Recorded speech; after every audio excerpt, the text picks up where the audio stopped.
Hə, neynirsən? Taksi sifariş verim, gələm. Salam aleyküm. Aleyküm salam. Gedək də. Qardaş, o əlindəki nədir ki bəyəm? Qardaş, bu kəbin kağızdır, dinin nicahımızı Axund oxudu. Ona görə də kağız verib bizə. Nə ehtiyac var ki bəyəm buna? Evləndin, bəs də. Əslində bu cür nədir ki, məsələn, biz niyə görə dövlət qeydiyyatında nicah eləyirik? Rəsmi bir şey göstərir də, ailənin ciddiyyətini göstərir. Bu da məsələnin dini tərəfidir.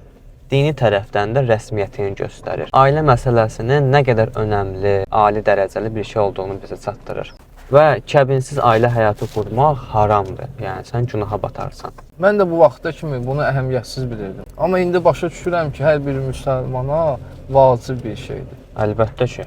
Oldu qardaş, sağ ol. Allah xoşbəxt etsin. Allah Mən də köməyin olsun. məsələ müraciət edəcəm. İnşallah məsələ müraciət elə, sizin də kəbininiz oxunsun. Çox sağ olun. Sağ ol.